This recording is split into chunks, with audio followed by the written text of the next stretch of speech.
ჩვენი სტუმარია საგარეო საქმეთა მინისტრი მაკა ბოჭორიშვილი. საღამოშიდობთ. მადლობა რომ ხართ დღეს ჩვენთან ერთად. მოდით დავიწყოთ პირველ რიგში აი მნიშვნელოვანი პოლიტიკური არჩევანით, რომელსაც აკეთებს საქართველოს ხელისუფლება თავის ურთიერთობაში საგარეო პარტნიორებთან. ეს არის სტრატეგიული მოთმინების პოლიტიკა. ამ რთულ დროს, როდესაც ასეთი დაძაბულია ვითარება ურთიერთობაში შეერთებულ შტატებთან, ევროკავშირთან და ჩვენ ამ ურთიერთობის სხვადასხვა ასპექტზე, რა თქმა უნდა, დღეს დეტალურად ვისაუბროთ. ეს არის ერთგვარი განაცხადი თუ როგორ ხედავს თავის მომავალს, თავის ურთიერთობას საერთაშორისო პარტნიორებთან საქართველოს ხელისუფლება. მოდით რაში მდგომარეობს და რას ელოდებით თქვენ ამ სტრატეგიული მოთმინების პოლიტიკიდან?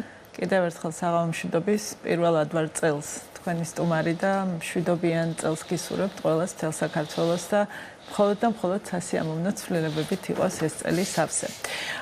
სტრატეგიული მოთმინება ხო რაღაც ესე ვთქვათ, ესე შევფუთეთ ის, რაც ხდება დღეს ჩვენს გარშემო, თუ ჩვენი დამოკიდებულება იმასთან დაკავშირებით, თუ რაც ხდება ჩვენთან მიმართებაში, საქართველოსთან მიმართებაში.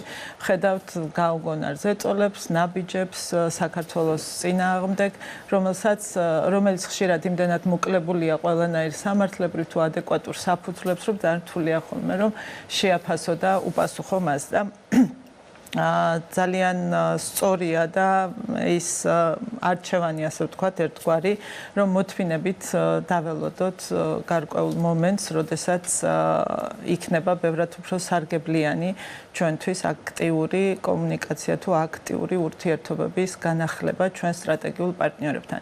რატომ ხედავთ, რომ არის საკმაოდ მნიშვნელოვანი ცვლილებების პერიოდი, ხედავთ, რომ საკმაოდ ბევრი მნიშვნელოვანი განცხადება კეთდება, ყველა ელის ერთგვარად ამერიკის შეერთებული შტატების ახალ პრეზიდენტს ოვალურ ოფისში და იმ ცვლილებებს, რაც შეიძლება განხორციელდეს მისი, ასე ვთქვათ, ინაუგურაციის შემდგომ. მაგრამ რა ეს ცვლილებები როგორ აისახება საქართველოსთან მიმართებით? ერთია რომ ერთ კვირაში ამერიკას ოფიციალურად ეყოლება ახალი პრეზიდენტი, მაგრამ საქართველო ხდება მაქსიმალურად დაძაბული ურთიერთობებით, შეჩერებული სტრატეგიული პარტნიორობით, სანქციებით და ასე შემდეგ. რა მოლოდინი გაქვთ, რა უნდა შეიცვალოს? მე არ ვიტყოდი რომ მხოლოდ საქართველოა ამ მდგომარეობაში, ჩვენ რა თქმა უნდა განსაკუთრებით განვიცდით და ვხედავთ იმას, რაც ხდება ჩვენს გარშემო, თუმცა საქართველო არ არის ერთადერთი საკითხი, რაზედაც ხდება ერთგვარად კულმინაციამდე დაძაბვა ურთიერთობების და მაქსიმალურად დაბალ ნიშნულზე, ასე ვთქვათ, დატოვება იმ ყველაფრის ახალი ადმინისტრაციისთვის, რასთანაც საქმე აქვს ამერიკის შეერთებული შტატების ამჟამინდელ ადმინისტრაციას. ჩვენზე რომ ვთქვათ, ეს არის რა თქმა უნდა სანქციების პოლიტიკა, ზეწოლა, მუდმივად გვესმის განცხადებები, განსაკუთრებით გააქტიურებულები არიან ამ შემთხვევაში რამოდენიმე პოლიტიკოსი, რომელიც ყოველდღიურად კი არა დღეში რამოდენიმეჯერ აკეთებს განცხადებას მაგალითად საქართველოს შესახებ, რაც რა თქმა უნდა ამძიმებს ერთგვარად სურათს. და გულისხმობ კონგრესმენ ჯო უილსონს, რომელიც თავისთავად საინტერესო ფიგურა არის, იმიტომ რომ მაგალითად ჩვენ უმრავლესობის ლიდერისგან მოვისმინეთ, რომ ის არის კომუნიკაბელური პიროვნება და სულშოს ქართული ოცნების წარმომადგენლებთან და პირადად თქვენთან მასაც ჰქონდა, ასე ვთქვათ, ძალიან ეს მეგობრული ურთიერთობა შეიძლება ითქვას, იქ იყო საუბარი რომ ფოტოებს იღებდა, შემდეგ აგზავნიდა ამ ფოტოებს. შეგიძლიათ რაღაცნაირად აღვიწეროთ და დაახასიათოთ ეს? კი, ჩვენ მე გახლდით პირადად ეუთოს საპარლამენტო ასამბლეაში საქართველოს წარმომადგენელი, ჩემს კოლეგა ნიკოლოზ სამხარაძესთან ერთად, ბატონი ვილსონიც ბრძანდებოდა დელეგაციის წევრი ამერიკის შეერთებული შტატებიდან და ჩვენ ძალიან ხშირად გვიწევდა ერთად ამ საპარლამენტო ასამბლეის ფარგლებში მუშაობა, ხო, ძალიან ხშირად გვიწევდა კომუნიკაცია და ქონდა ხოლმე, რა თქმა უნდა, ეს ურთიერთობა. თუმცა რადიკალური ცვლილება, რა თქმა უნდა, იყო იქ საუბრები ძალიან ბევრჯერ, ქონია საუბარი, შინაარსზე აღარ შევალ დეტალებში, თუმცა რადიკალური ცვლილება მისი და ასეთი გააქტიურება ეს უკვე ცალკე მოვლენაა ყოველდღიურად დღეში რამოდენიმეჯერ ასეთი აქტიური, ასე ვთქვათ, აქცენტის კეთება საქართველოზე, თუ რამ გამოიწვია და რა არის ამის, ასე ვთქვათ, საფუძველი თუ წყარო, ეს კიდევ ცალკე თემაა, რატომ ასე აქტიურად საქართველოს შესახებ და რატომ ჯო ვილსონი, ეს გამოჩნდება ალბათ კიდევ უფრო ცხადად ცოტა ხანში. თუმცა ფაქტია ისეთია, რომ ეს განცხადებები, რომელიც ძალიან ხშირად ყოველგვარ საფუძველს მოკლებულია და ძალიან ხშირად დეზინფორმაციული ხასიათის არის, რაღაცნაირად ქმნის ამ ნეგატიურ წნეხს საქართველოს. ჩვენ როგორც წესი ასეთ გააქტიურებას მათ შორის პოლიტიკოსების მხრიდან ყველაზე ხშირად ვიგებთ მას შემდეგ, რაც დეკლარაციები ქვეყნდება ხოლმე ფარაში ამერიკის იუსტიციის დეპარტამენტის მიერ. ანუ ამისკენ მიანიშნებთ? ვნახოთ, ალბათ იქნება ესეც წარმოუდგენელია ასეთი ინტერესი დღეში რამდენჯერმე ასე ვთქვათ იყოს მხოლოდ იცხოვროს საქართველოს პოლიტიკით თუ არ არსებობს სხვა ინტერესები და გამოჩნდება მე ხა წინასწარ არ ვიტყვი არაფერს, მაგრამ ამას ჩვენ ყველაფერს ვნახავთ, იძლევა ამის შესაძლებლობას ფარა ამ შემთხვევაში. თქვენი შეფასებით რა არის ამ კამპანიის მიზანი? ხა არის წარდგენილი არაღიარების აქტი ორპარტიული კანონპროექტი არაღიარების აქტი, რომელიც რაღაც ქართული კოშმარი ხო თუ რაღაც ესე ქვია, რომ არ არსებული რაღაც არის, ხო? არ არსებობს ასეთი რაღაც სამართლებრივად, ასეთი ორგანიზაცია, ქართული კოშმარი არ არსებობს. სამართლებრივი მომავალი ვერ ექნება ამ დოკუმენტს, ამ სახელწოდებით მithumetes. და ასევე არის მაგალითად მომავალ სახელმწიფო მდივანთან გადაგზავნილი სია იმ ადამიანების, ვინც ამ ავტორების წერილის ავტორების ვარაუდით უნდა დასანქციებდნენ. მოკლედ არის მცდელობა, რომ პოლიტიკა, რომელსაც ატარებდა საქართველოს მიმართ, უკვე შეიძლება ითქვას ყოფილი ადმინისტრაციას გადაიბაროს ტრამპის ადმინისტრაციამ. ხო, აქ რა მოლოდინი გაქვთ და ეს ლობი, რომელიც ძალიან მძლავრად მუშაობს, რა დოზით შეძლებს, რომ განწყობები დატოვოს ახალ ადმინისტრაციას. მოდი ასე ვთქვათ, სამუშაო ბევრი იქნება. ძალიან გართულებულ მდგომარეობაში რჩება ურთიერთობები საქართველოსთან. ახლა ჩვენ იმის ილუზია არ გვაქვს ნამდვილად, რომ საქართველოს თი დაიწყება ახალი ადმინისტრაციის ცხოვრება და საქართველოს იქნება ნომერ პირველი საკითხი, რასაც ამერიკის ახლად არჩეული პრეზიდენტის ადმინისტრაცია, ასე ვთქვათ, რომლითაც დაკავდება ახალი ადმინისტრაცია.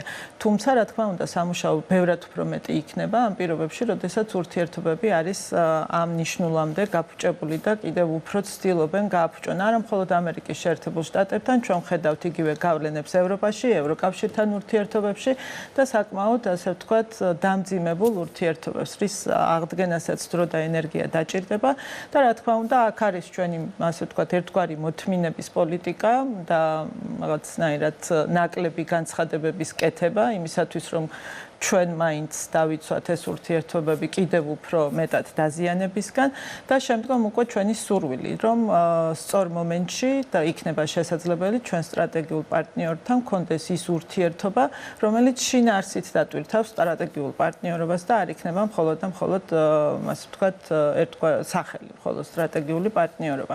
ამ სტრატეგიული პარტნიორობის უკან დგას ისტორია, სადაც საქართველოს თავისი წვლილი აქვს და ძალიან ღირებული წვლილი აქვს შეტანილი სტრატეგიულ პარტნიორობაში და სხვათა შორის ამას წინათ გავიხსენეთ კიდეც თავად ჯო ვილსონის ერთ-ერთი ვიდეო ჩანაწერი, რომელშიდაც ის ხაზს უსვამს ზუსტად იმ წვლილს, რომელიც საქართველოს აქვს შეტანილი ამერიკასთან ურთიერთობებში და ყველას კარგად ახსოვს ჩვენი მონაწილეობა იგივე მისიებში და ეს არ არის რაღაც, რაც უნდა დავიწყებას მიეცეს, იმიტომ რომ სწორედ ეს იყო იმ სტრატეგიული პარტნიორობის ძალიან მნიშვნელოვანი კომპონენტი. აი ამ პარტნიორობის ღალატში იზრდებენ ახლა საქართველოს ხელისუფლებას და აქ არის საინტერესო ახალი ნიუანსები, რაც გამოიკვეთა ბოლო განცხადებებში, იმიტომ თუ აქამდე ჩვენ თქვენი ოპონენტების მხრიდან მუდმივად გვესმოდა, რომ ხელისუფლება არის პრორუსული და რუსული გავლენის ქვეშ აბრუნებს ქვეყანას, ახლა უკვე გამოჩნდა ირანის ფაქტორი და ჩინეთის ფაქტორი და სხვაშორის ჯო ვილსონი იყო ერთ-ერთი პირველი, ვინც ხაზს უსვამდა იმას, რომ ეს არის ესე იგი პრორუსული და ჩინური და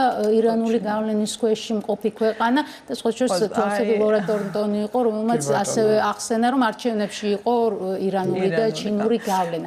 ეს გეოვნებით ზუსტად იმდენად არაადეკვატური განცხადებები კეთდება და საერთოდ მოწყვეტილი ყველაფერს, რომ ძალიან რთულია სერიოზულად გააკეთო რაიმე კომენტარი ქართველების პროჩინელობაზე, პროირანელობაზე მით უმეტეს და ნუ რა ვიცი პრორუსობაზე ხო აღარ ეს მესიჯები ხო ტრამპის ადმინისტრაციისთვის არის განკუთვნილი და ტრამპის რეაქციები ცნობილია ხა ირანთან დაკავშირებით და როცა ეს message box-ი ვრცელდება, რასაკეთებს ხელისუფლება იმისთვის, რომ რაღაცნაირად უპასუხოს ამ პროცესზე, იმიტომ რომ ეს ხო შიდა აუდიტორიაზე არ არის გათვლილი ცხადია. ხო, ზოგადად ის დეზინფორმაციული კამპანიები, რაც საქართველოს შესახებ ტრიალებს ბოლო წლებია, ეს რა თქმა უნდა მხოლოდ შიდა აუდიტორიაზე არ არის გათვლილი და შედეგი არ არის მხოლოდ და მხოლოდ შიდა აუდიტორიის განწყობების შეცვლა და არ არის მარტივი, როდესაც როდესაც უპირისპირდები ამხელა მანქანას და ჩვენ დღეს ჩვენი საზოგადოება ძალიან კარგად ხედავს უკვე რასთან გვაქვს საქმე და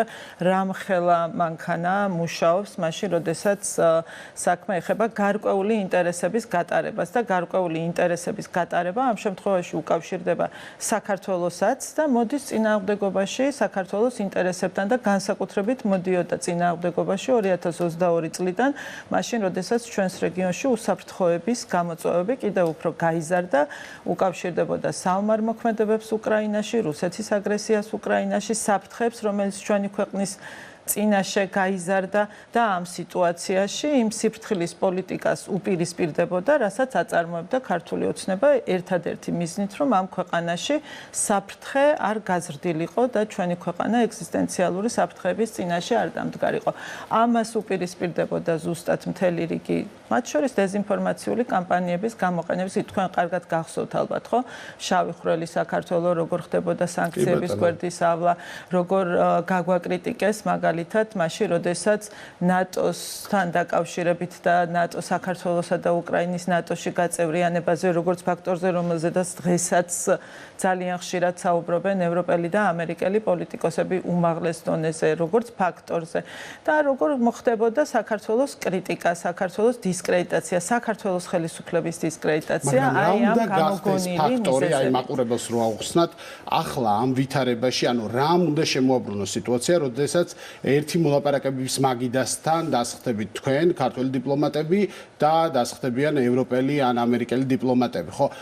ერთის მხრივ ყოველთვის სახელდება ხოლმე ომის დასრულება უკრაინაში. არსებობს სხვა რამე წერტილი, რასაც უნდა დაელოდოს მოქალაქე. ბევრი რამ ხდება დღეს, ბევრი განცხადება კეთდება, ბევრი რამ გაშიშვლდა ერთგვარად, რაზედაც ამის ბოლო პერიოდში 2-3 წლის განმავლობაში ჩვენ საუბრობდით და კრიტიკის ქარცეცხლში ხვეოდით სწორედ იმაზე, რა თემებზედაც დღეს ესე საჯაროდ სოციალურ ქსელებში იქნება თუ ტელევიზიებში ხდება მედიაში ხდება საუბარი იმ თემებზე, რა თემებზედაც ჩვენ ვაკეთებდით აქცენტს. მათ შორის ჩარევებზე, მათ შორის დიდი ფულის მონაწილეობაზე სხვა ქვეყნების შიდა პოლიტიკაში. დღეს ამ თემებზე უკვე მხოლოდ საქართველოსთან დაკავშირებით არ საუბრობენ, ხო? ხედავთ ევროპაშიდაც ხდება ისეთი რაღაცები, რაც ძალიან ბევრ კითხვის ნიშანს ახდენს ზოგადად რა ფორმაშია დღეს დემოკრატია. დემოკრატიის სახელით ძალიან ბევრი იქნება ეს პოლიტიკოსი თუ არ ვიცი რაღაც ძალების წარმომადგენლები, დემოკრატიის სახელით სწორადაც რომ ძირს უთხრიან დემოკრატიას. დღეს ხედავთ რომ ჩვენს ქვეყანაში იგივე ჯო ვილსონის რამოდენიმე განცხადებას თუ შევხედავთ და სხვადასხვა აქტორების თქვენ ახსენეთ ლორა ტორტონიც და არა მხოლოდ ეს, ხედავთ რომ საერთოდ უგულვებელყოფა ხდება საქართველოში დემოკრატიული პროცესის. ანუ იმ ადამიანების არჩევანი თურმე არ უნდა ჩაითვალოს და არ ითვლება ამხელა მხარდაჭერა, რომელიც მოიპოვა მართლმა პარტიამ და თურმე პოლიტიკური პარტიები, რომლებიც ვერ ასახელებენ ვერანაირ საფუძველს, რატომ არ უნდა ჩაითვალოს არჩევნები, ამიტომ რაღაც სხვა გზებს უნდა მიმართო და სხვა ორომტრიალი უნდა დააყენო ქვეყნის გარშემო, რომ რაღაცნაირად მოიპოვო ხელისუფლება რისთვის, ხო? აქ კიდევ ერთი მთავარი კითხვაა, პასუხგასაცემი რისთვის ხდება ეს ყველაფერი და რა არის მიზანი სწორედ ამ ძალების მიერ ხელისუფლებაში ხელშეშარდება. მიუხედავად იმისა, რომ მართლაც ძალიან ბევრი რამ შეიცვალა საჯარო დისკურსში და თქვენ გარეთ-ჩარევაც ახსენეთ, ახლა ხედავთ, რომ მაგალითად მასკს უყენებენ ამ პრეტენზიას, რომ ის ერევა იგივე გერმანიის და უშუალოდ შიდა პოლიტიკაში და ასე შემდეგ. თქვენი ოპონენტები, აქ ოპოზიციური პარტიები არ ცვლიან, ასე ვთქვათ, თავიანთ ტაქტიკას და ჩვენ ხედავთ, რომ ეს არჩეულია, ასე ვთქვათ, გზა, რაც არის მაქსიმალურად ხელი შეშლა, რომ ნორმალურ რეჟიმში გაგრძელდეს ურთიერთობა საერთაშორისო ორგანიზაციებთან. აი ეს მცდელობები გრძელდება. ჩვენ ნახეთ ეუთო საპარლამენტო ასამბლეის პრეზიდენტის გადადებული ვიზიტი, ახლა არის გაგზავნილი წერილები ევროსაბჭოში, რათა არ მოხდეს უფლებამოსილების დადასტურება საქართველოს პარლამენტის დელეგაციისთვის და ასე შემდეგ. მოდი ამ მცდელობას როგორ აფასებთ და შედეგები რა იდება აი ამ ასე ვთქვათ საბოტაჟით შეიძლება არაერთხელ მithქვამს და კიდევ გავიმეორებ, ძალიან სამწუხაროა ოღონდ ამის თქმა და ამის ყურება, რომ ჩვენ რეალურად პოლიტიკურ სცენაზე გვყავს პოლიტიკური პარტიები, რომელსაც ქვიათ ოპოზიციური პოლიტიკური პარტიები, რომელიც პოლიტიკურ პარტიას უნდა უწევდეს ოპონირებას და სინამდვილეში ესენი არიან ჯგუფები, რომლებიც მოქმედებენ არა პოლიტიკური პარტიის წინააღმდეგ, არამედ სახელმწიფოს წინააღმდეგ, ქართული სახელმწიფოს წინააღმდეგ და საქართველოს ინტერესების წინააღმდეგ. ეხლა ამას თავისით აკეთებენ, სხვისი დავალებით აკეთებენ, ვის ემსახურებიან, ეს კიდე ცალკე საკითხია, მაგრამ ჩვენ რასაც ვხედავთ არის ის, რომ ეს ხალხი წლებია უკვე მოქმედებენ საქართველოს ინტერესების წინააღმდეგ. ეს ის ხალხია, რომელიც დადიოდა და ითხოვდა, რომ საქართველოს კანდიდატის სტატუსი არ მიცეთ, უკანასკნელი იარაღი გამოგვეცლება ხელიდან, ეს თუ მოხდება ქართული ოცნება დაიწერ სამქულებსო. ეს ის ხალხია, რომელიც წერილებს აგზავნის, რომ უვიზო მიმოსვლა შეაჩერეთ და გამოიყენეთ ის ინსტრუმენტები, რაც კი გაქვთ ხელში, რომ ზეწოლა მოახდინოთ ქართულ ოცნებაზე. ეს ხო ჩვენს თვალწინ ხდება, ამას ხო არ ჭირდება რაღაც დახურულ შეხვედრებზე თვალყურისდევნება და მიყურადება. ამას ამბობენ, აღიარებენ. სალომე ზურაბიშვილი, რომელიც ჩაწერილია ოპოზიციის რიგებში, დგას და ხმამაღლა მოუწოდებს, რომ არ უნდა შეწყდეს ქართულ ოცნებაზე ზეწოლა, იმიტომ რომ მან გაიმარჯვა არჩევნებში, თურმე არ უნდა მოხდეს ზეწოლის გაჩერება და ეს უნდა მოხდეს არა მარტო ქართულ ოცნებაზე, არამედ მის მხარდამჭერებზე და რაღაცა შრეებს და წრეებს ასახელებს. კამპანიით ისინი თავიანთ მხარდამჭერებს ეუბნებიან, რომ ქვეყანა არის იზოლაციაში, ქვეყნის ხელისუფლება არალეგიტიმურია, არ არის აღიარებული და ეს ასეც გაგრძელდება. რეალურად როგორი არის? ეს ხო პირველად არ ხდება, ეს ხდებოდა 2016 წელს, ეს ხდებოდა 2020 წელს, ეს არის ერთადერთი ტაქტიკა, რომელიც აქვს ეგრეთ წოდებულ ოპოზიციურ პარტიებს ქართულ პოლიტიკურ სივრცეში, რომ რაც შეიძლება მეტი ხმაური ატეხონ, რაც შეიძლება მეტად იხმაურონ და მეტად წავიდნენ დემოკრატიული პროცესის წინააღმდეგ. ყოველ ჯერზე ქართველი ამომრჩეველი, ქართველი ხალხი ამას ცემს ძალიან მკაფიო პასუხს და ეს პასუხი 2012 წლიდან იზრდება 2024 წელს კიდევ უფრო მკაფიოდ გასცა ქართულმა ხალხმა ამას პასუხი. იზრდება, იმიტომ რომ წელს უпростоრად გასულ წელს ჰქონდა პირველად პრეცედენტები, როდესაც უკვე სანქციები იქნა შემოღებული, მათ შორის ევროპული მხრიდანაც საუბარია დიპლომატიური პასპორტების საკითხზე. ჩვენ ვრცლად ვისაუბრეთ ამერიკულ ნაწილზე, მაგრამ რა ხდება ევროპის კუთხით, ხო? ვინ არიან ჩვენი მოკავშირეები, ვის დარწმუნებას ცდილობს ახლა ქართული ოცნება და ქართული დიპლომატები იმისთვის, რომ რაღაცნაირად ეს დღის წესრიგი შეიცვალოს? ხო, ძალიან ბევრი რამ შეიცვალა ჩვენ თვალწინ, ხო? ჩვენი ტრადიციული პარტნიორები იქცნენ მოკავშირეები და მეგობრები იქცნენ ნომერ პირველ კრიტიკოსებად და შეიძლება ითქვას მედროშეებად, თუნდაც შიდა საქმეებში ჩარევის და საქართველოზე ზეწოლის განხორციელების და ამ შემთხვევაში მე საუბარი მაქვს ჩვენს ევროპელ პარტნიორებზე. რა მოქმედებთ მათ და რა არის ასეთი მათი ამგვარი ქმედების საფუძვლები, ეს კიდევ ცალკე თემაა და მე ამას უკავშირებ იმ გაზრდილ უსაფრთხოების გამოწვევებს ჩვენს რეგიონში, რომელსაც დიდ რეგიონს ევროპას გულისხმობ და იმ საფრთხეებს ალბათ, რომელიც მათ ამოძრავებთ კიდეც და ეს სახელდება ხოლმე. ხა მე აღარ შევალ ქვეყნების დასახელებაში და აღარ დავიწყებ იმაზე საუბარს, ბევრი საუბარი მიდის ამაზე, თუმცა ფაქტია, რომ გარკვეული შიშები ალბათ არსებობს და შიშებით თუ ავხსნით იმ გამძაფრებულ რეაქციებს, რაც საქართველოსთან დაკავშირებით ამოძრავებთ ზოგიერთ ჩვენს პარტნიორ ქვეყანას. ესეც გარემოებებით არის განპირობებული, ხო, გარკვეულწილად ჩვენს ბევრს სწავლობთ, ბევრს ალბათ გაკვეთილს მივიღებთ და მომავალში გამოვიყენებთ ჩვენს ურთიერთობებში, თუმცა ფაქტია, რომ საქართველოს არჩევანი რაც აქვს, საქართველოს გზა რაც აქვს არჩეული, თუნდაც ევროკავშირთან ურთიერთობებში, ეს კიდევ უფრო რთული გზა არის, ვიდრე შეიძლება არსებობს რაიმე დახურული საკომუნიკაციო არხები, რომლითაც კონტაქტი ხდება, იმიტომ რომ ერთია, რომ ღია ნაწილზე განსაკუთრებით ოპოზიციის მძაფრი რეაქციებია და წეგანაც ვახსენეთ გადაცემაში პიაკავუმას ვიზიტი იყო ერთ-ერთი, როდესაც ეს გადაიდო, მაგრამ თუ არის არაპირისპირი კომუნიკაცია. ხო, რა თქმა უნდა, დიპლომატიური არხები ყოველთვის არსებობს და ყოველთვის იარსებებს და კიდევ უფრო მეტად უნდა იქნეს გამოყენებული. ბოლო წლებში რაც ხდება ის, რომ გახსნილად ხდება ამ ურთიერთობების დაზიანება და დაზიანება ძალიან აზიანებს ხო ურთიერთობებს. მაგრამ ჩვენ სულ ამას ვამბობთ, რომ ეს უნდა გადავიდეს იმ ფორმატში, რა ფორმატშიდაც ნორმალურ პირობებში ხდება იქნება ეს ქვეყნებს შორის ურთიერთობები და ზოგადად ურთიერთობები საქართველოსა და ევროკავშირის შორის იქნება თუ სხვა ორგანიზაციებს შორის, იმიტომ რომ ეს არის საჭირო. თუ რაიმე არის სათქმელი, უნდა ითქვას, რა თქმა უნდა, თუ რაიმე არის გულისწუხილი, უნდა, რა თქმა უნდა, ვთქვათ ჩვენც და სხვამაც, თუმცა ამას აქვს გარკვეული ფორმები. მაშინ, როდესაც ხდება ისეთი განცხადებების კეთება, რის მოსმენაც ჩვენ გვიწევს საკმაოდ შეურაცხყოფელის, არა მხოლოდ განცხადებების, მერე რეზოლუციების წერა, მერე ძალიან რთულია ეს ყველაფერი გადაიტანო და დააბრუნო მაგიდასთან, მაგიდის გარშემო და სერიოზულად ისაუბროთ. თუმცა ჩვენ ამას ვაკეთებთ, არავის შეუწყვეტია ეს ურთიერთობა, ეს კომუნიკაცია და რა თქმა უნდა გაგრძელდება, იმიტომ რომ პარტნიორებს შორის ურთიერთობა როგორც მძიმეც არ უნდა იყოს, როგორი რთულიც არ უნდა იყოს, გამოწვევებით სავსეც არ უნდა იყოს, საუბრის გარეშე ვერ მოხდება ვერანარი ურთიერთობა. თავარი ბრალდებები, რაც ისმის არის დემოკრატიული უკუსვლა, არის რომ ადამიანების უფლებები ირღვევა, განსაკუთრებით დემონსტრანტების უფლებები. რა არგუმენტი გაქვთ ხოლმე თუ როდესაც ასეთ ტიპის საუბარი? როდესაც სიმართლემდე და ფაქტებამდე მიდის ხოლმე საქმე, ყოველთვის ერთგვარად გამარჯვებული ხარ ამ სიტუაციაში, თუმცა აქ სურვილიც უნდა არსებობდეს იმისა, რომ ფაქტები დავინახოთ ისე როგორც არის, ხო?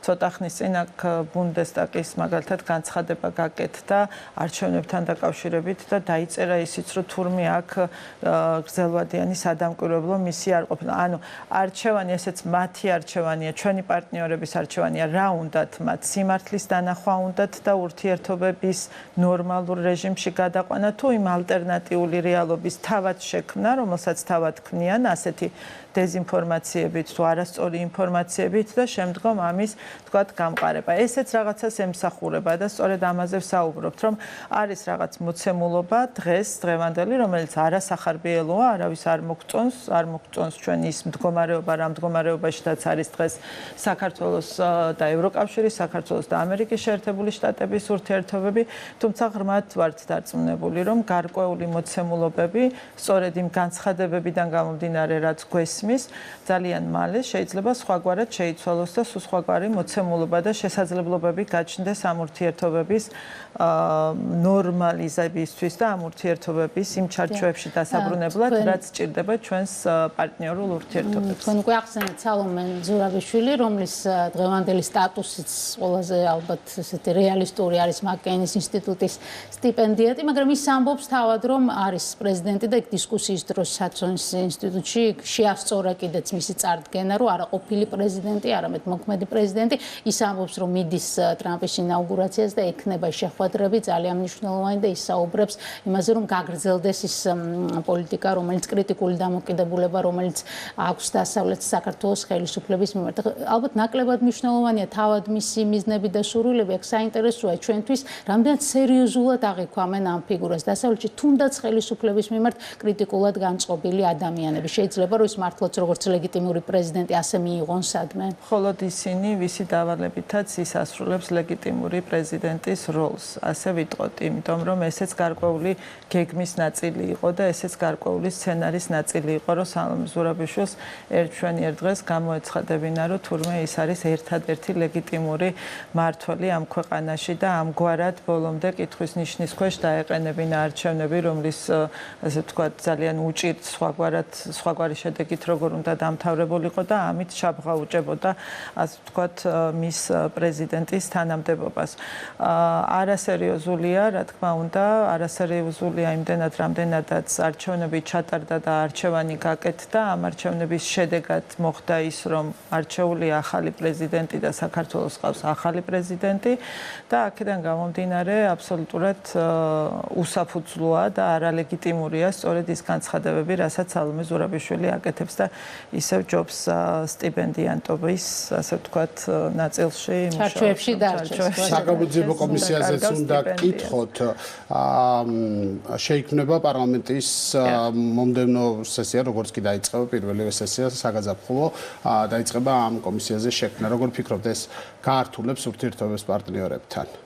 იცით რა, ეს ძალიან მნიშვნელოვანი ნაბიჯი და საჭიროა, რომ გააკეთოს საქართველოს. ჩვენ ძალიან გვიჭირს ხოლმე, ან არ გაგვიკეთებია და არ მოგვიცლია გარკვეულწილად წარსულის შეფასებები და სწორი შეფასებების მიცემა წარსულისათვის. დღეს ჩვენ ხედავთ, რომ მაგალითად ქუჩაში დგანან ახალგაზრდები, რომლებმაც არ იციან ხშირად რომელი პოლიტიკოსების გვერდით უწევთ დგომა. იმ ხალხის გვერდით უწევთ დგომა, რომელიც ემსახურებოდნენ რეჟიმს, რომლებიც მოქალაქეებს, სახელმწიფო მოქალაქეებს ქუჩაში ესროდა და კლავდა. ასეთი სახელმწიფო იყო და ამის სამართლებრივი შეფასება, ამის პოლიტიკური შეფასება ჩვენ რაღაცნაირად ვიწვალეთ, მაგრამ ვერ გავაკეთეთ ამ დრომდე. დღეს არსებობს ყველანაირი საფუძველი, სამართლებრივი საფუძვლებიც არსებობს საერთაშორისო სასამართლოების გადაწყვეტილებები, რაც საფუძველი უნდა გახდეს იმისა, რომ საბოლოოდ გაკეთდეს შეფასება, პოლიტიკური შეფასება, რომელიც შემდგომ შეიძლება სამართლებრივ პროცესებს დაედოს საფუძვლად, მაგრამ პოლიტიკური შეფასება აუცილებლად გასაკეთებელია.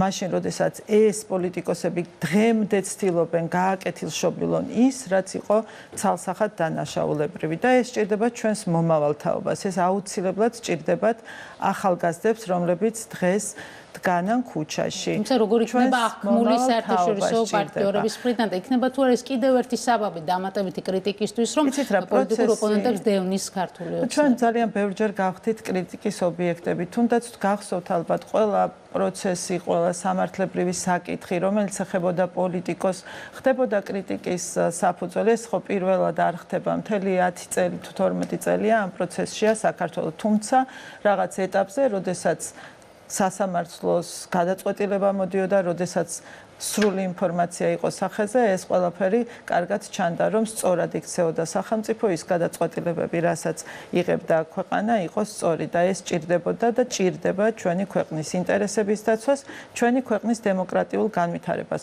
თუ ეს არ მოხდება, ჩვენ ამ წრიდან ძალიან გაგვიჭირდება გამოსვლა და ხედავთ ხომ, რაღაც ჯანსაღი პოლიტიკური სივრცე აღარ რჩება იმისათვის, რომ ჩვენ ქვეყანას ჰქონდეს დემოკრატიული, ასე ვთქვათ, საკვები და დემოკრატიული პროცესის საკვები იმდენად, ასე ვთქვათ, უზურპირებულია ეს სივრცე იმ ჯგუფების მიერ, რომლებიც ეძახიან თავის თავს ოპოზიციას და სინამდვილეში მოქმედებენ სახელმწიფოს ინტერესების წინააღმდეგ მუდმივად. და ეს არ შეუწყვეტიათ არც ერთი დღე, არც ერთი წუთი, ამას აკეთებენ მუდმივად 2012 წლიდან სხვადასხვა ფორმით და სხვადასხვა ხელსაწყოებით. დიდი მადლობა ინტერვიუსთვის. საგარეო საქმეთა მინისტრი მაკა ბოჭორიშვილი იყო ჩვენი სტუმარი.